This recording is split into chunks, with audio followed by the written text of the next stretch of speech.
in my 2367 course last fall, we used Black Lives Matter as the core movement that we were going to investigate throughout the semester. I was fortunate enough to be selected as one of 5 teachers who are going to teach a hybrid English 2367, which is our second year writing class.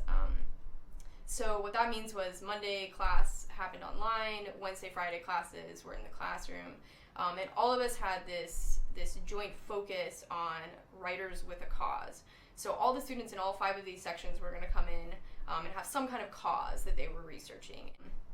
I used Black Lives Matter as the kind of subject, and then asked them to think about 3 different research methodologies to investigate it. So we looked at history, we looked at ethnography, and we looked at rhetoric.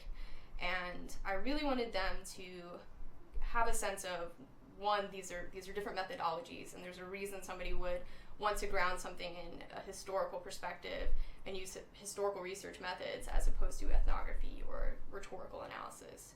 The first assignment I did was just an open kind of free writing thing. What do you know about research methodologies or research, and what do you know about Black Lives Matter? And I was really taken aback by the responses that I got. I think I kind of assumed that folks were going to be kind of on board with the Black Lives Matter movement. I myself didn't really see it as terribly controversial.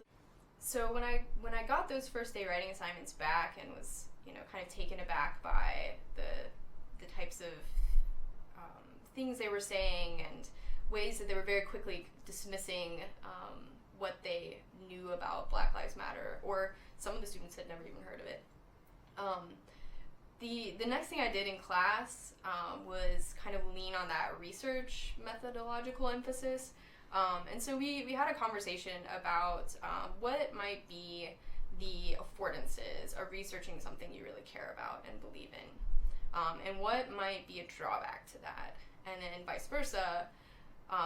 What's an affordance of researching something that you aren't totally sure you believe in, or you agree with, or you don't feel like you're completely on board with, and then what are some of the drawbacks to that.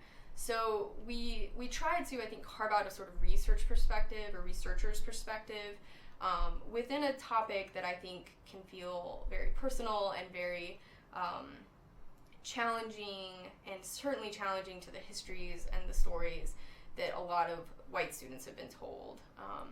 So I think having that researcher angle was partly a safety net. It was partly something that students could fall back on and try to think of it along the lines of a less subjective lens.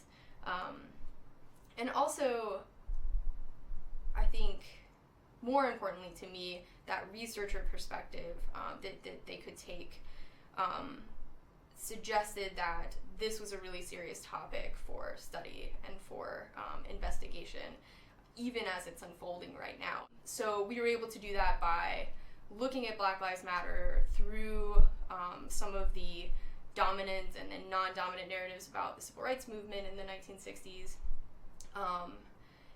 We looked at Alice Goffman's On the Run, really just like the first couple of chapters of that, to get a sense of what hyper-policing looks like from an ethnographer's perspective in Philadelphia in like the 2000s, like fairly recently. And then we looked at some of the images and some of the artwork that's been produced to kind of think about how rhetorical analysis could inform the way that we respond to some of the visual elements as well of Black Lives Matter. So I mean, it was very challenging for me seeing where they were coming from, and then trying to figure out how to,